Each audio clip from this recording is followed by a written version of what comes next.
how I break down new places I go out of state, and how I break down big areas into small areas. And I get some folks ask me, how do I know where to go, what to look for, and all this stuff when I go to new places. So I figured I'd just make a quick video. So first thing I do is look for big areas kind of away from roads. I don't know where this place is. It's just a place I found on the map. I'm not even sure what state it is, but let's see. I'm going to use this line to kind of track, so to point, use as a pointer. But this power line here, from here all the way over here to this road, is about 1,000 acres.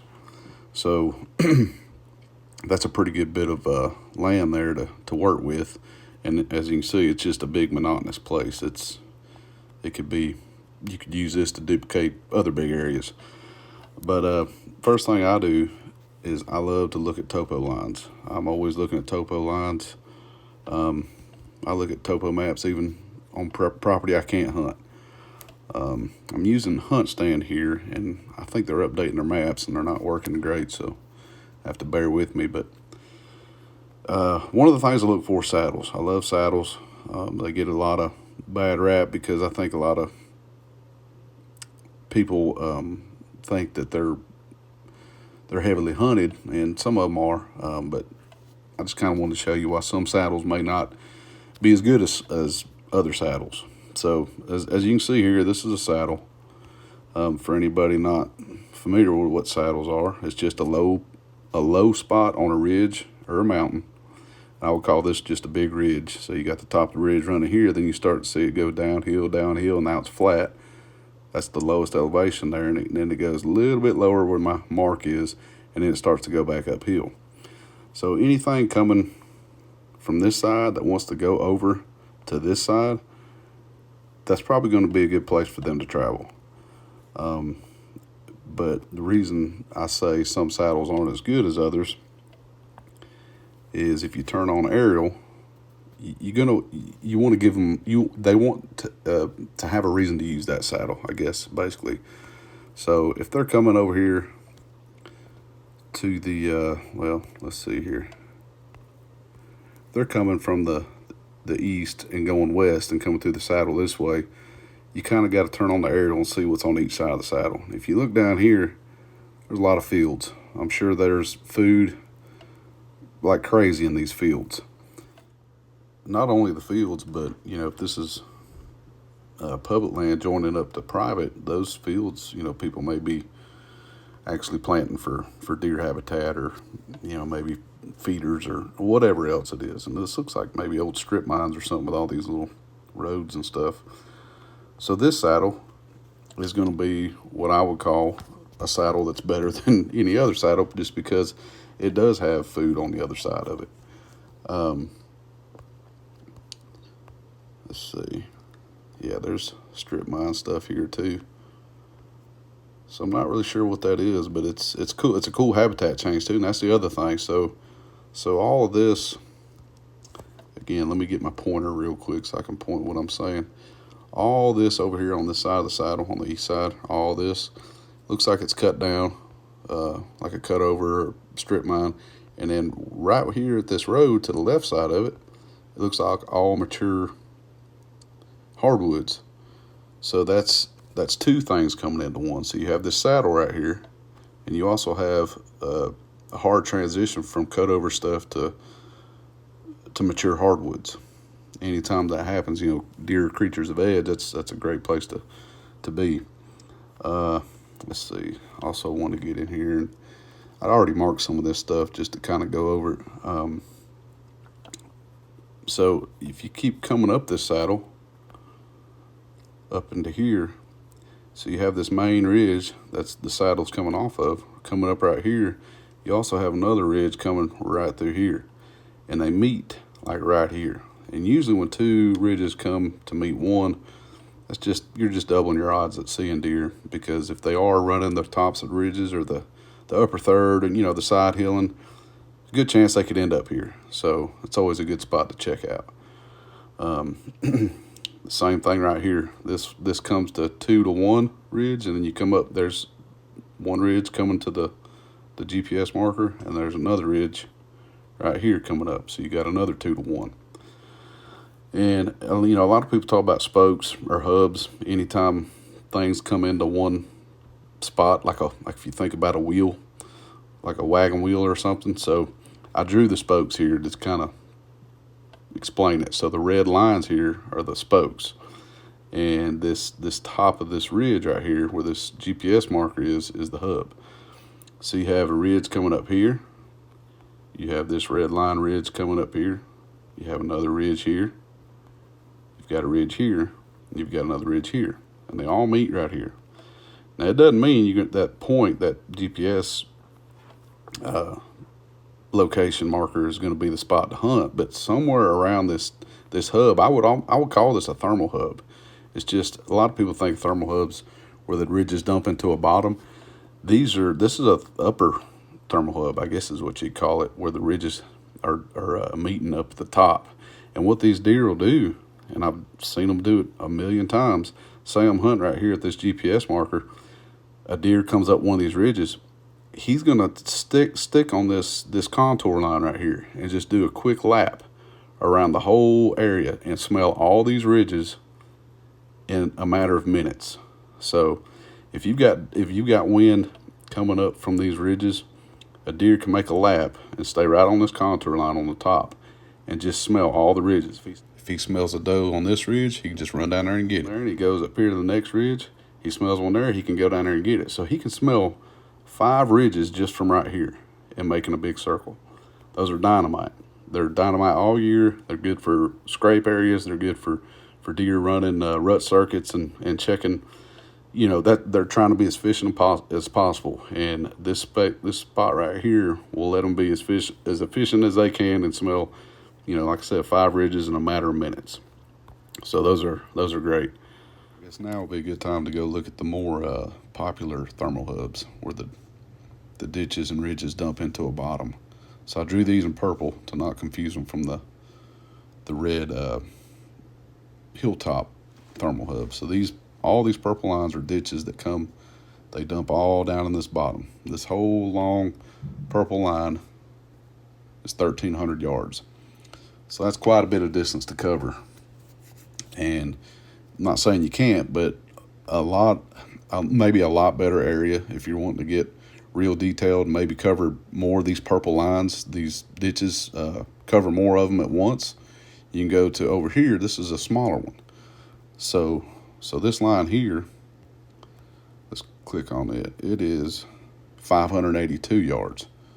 So you've got only 582 yards to cover this long purple line on the bottom, and all these purple drainage ditches are in closer quarters together. So, you could maybe set up right here and cover at least 4 ridges that dump down in this thermal hub. I think a lot of people call them micro hubs because they're smaller. This is the exact same way. It's a lot bigger area, more to cover. So that's hubs. You keep coming up here. I like this. As you can see, the ridge, we're at the ridge top here at this hub, and we start going downhill to this ridge. Well, right here is where about the toe of the ridge is, and then it starts getting less steep. You can see there's no lines there. So that last steep before it gets flat is usually good. So if you got a deer coming up here from the east or something, and he's wanting to cross over to get to this side, he's more than likely not going to come up, way up, and then come through here and go down. He's going to cross here at this first low spot. So I like those first low spots coming right off the steep.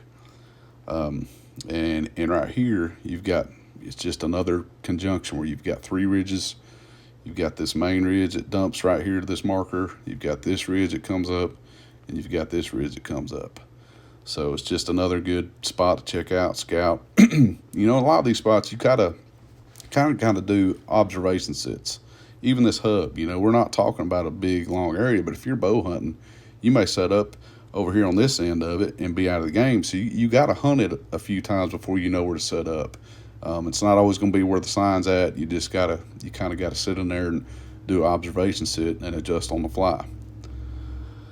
I like this. I like this saddle. It's narrow and it's steep. It's very detailed. I mean, this is probably a more detailed saddle than the first one we went over. And if you turn on the aerial, it's got it's got a little bit of diversity here. I can see some green coming down, like if he was going to come down here to go to these fields. There's actually a creek down there too.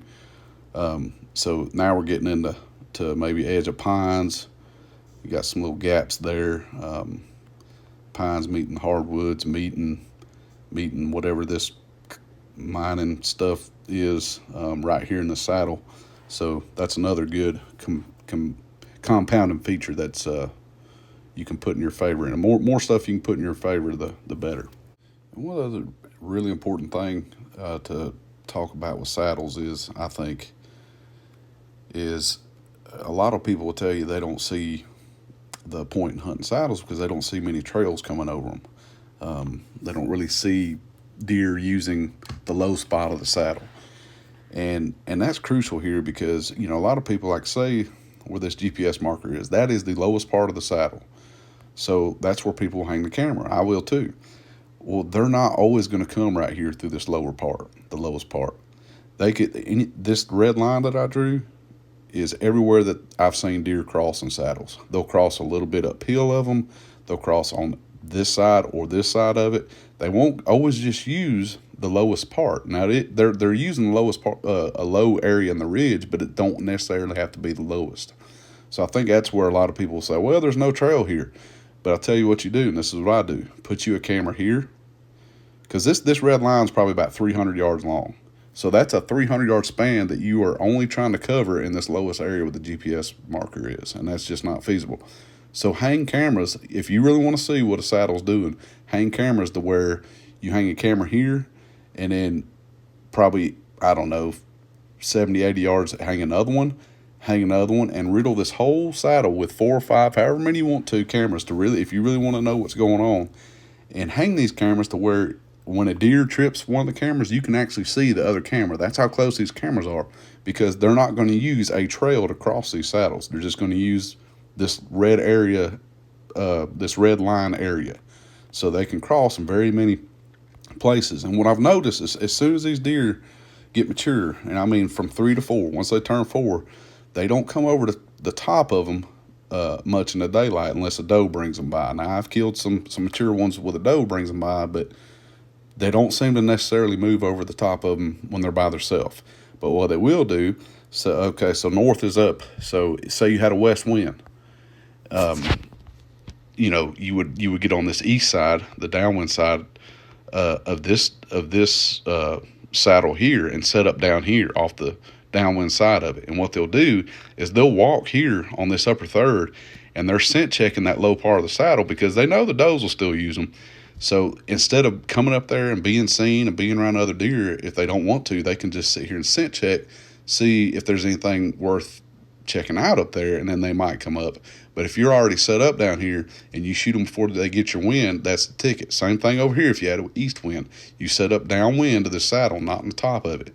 Now, if you want to set up on top of it, if you're getting deer coming in daylight, that's fine. But what I've noticed is as soon as they get a little age on them, they start going downwind of these saddles. And that is a surefire way for me. If I think a lot of people miss that on saddles. They find a saddle and they want to hunt that lowest spot, put their cameras there. Well, you're missing the boat if you do that. So that's one of the really big things about saddles I wanted to talk about.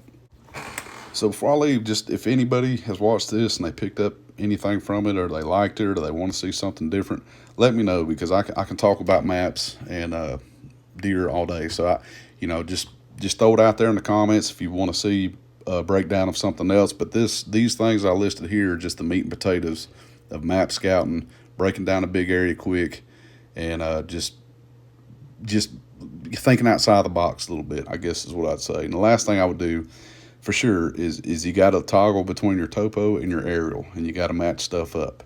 You can see this ditch looks like SMZ or something. Some timber was left in here, and sure enough, it's going right to that first saddle we made.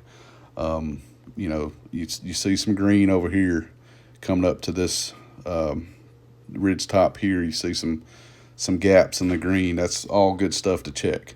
So, like I said, if you guys like this, think of something else, please let me know, and I'll be more than glad to cover it. Thanks for watching.